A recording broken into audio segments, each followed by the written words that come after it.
Merci Monsieur le Président, merci Monsieur le Gouverneur, et évidemment je m'associe aux remerciements pour le temps que vous nous accordez dans ce moment.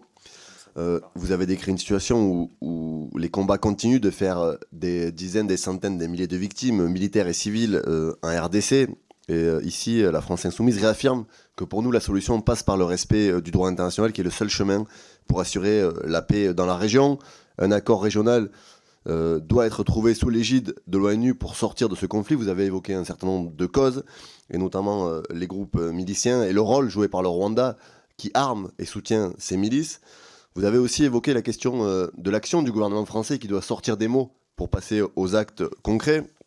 Nous allons, avec mon collègue Carlos Martin Milongo, nous avons proposé une résolution européenne qui sera discutée à l'Assemblée, qui propose un certain nombre de sanctions contre le Rwanda, et notamment sur des embargos sur l'exportation de minerais. Moi, j'ai des questions concrètes à vous poser. Est-ce que vous êtes favorable aujourd'hui à ce que la France suspende son accord de coopération militaire avec le Rwanda, qui est là depuis 1975? Vous avez parlé de la question de mettre la pression aujourd'hui sur le Rwanda. Est-ce que vous êtes favorable à ce qu'on pose la question du boycott, parce que nous, on va lancer une grande campagne et il y a une mobilisation qui va se tenir dans quelques jours devant le Parc des Princes pour demander à ce que le Paris Saint-Germain annule son partenariat avec Stop Rwanda, qui fait la promotion aujourd'hui d'un État qui est complice de dizaines de milliers de morts et de massacres.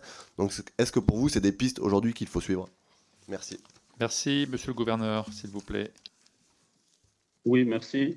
C'est des pistes qui, vraiment, si ça s'est appliqué, ça peut aider à changer. Vous savez qu'aujourd'hui, à l'heure où nous parlons, 62% de l'aide internationale, l'Union européenne, 80% d'ailleurs, de l'aide au développement au Rwanda, c'est ça qui aide à payer les salaires. Si cette aide ne vient pas, on ne paye pas les salaires ni aux militaires, ni à la population fonctionnaire de l'État.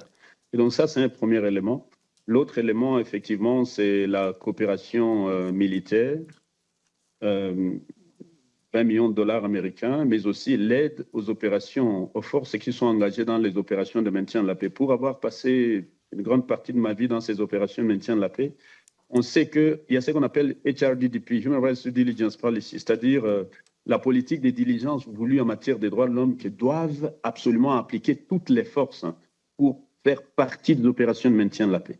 Mais comment une force qui n'applique pas ça comme la force rwandaise est quand même appuyée par les puissances qui appliquent ces principes, qui les ont initiés? Et donc, effectivement, nous sommes pour une pression maximale. Et si on peut passer par ces éléments que vous venez de citer, pour permettre à ces gens de se retirer d'abord. Si vous ne vous retirez pas, on dit si vous ne vous retirez pas, si vous ne retirez pas vos forces, si les autorités civiles ne se réintègrent pas dans leur communauté, on suspend. Merci. Ça peut aider. Nous sommes tout à fait, nous appuyons ça, oui. Merci.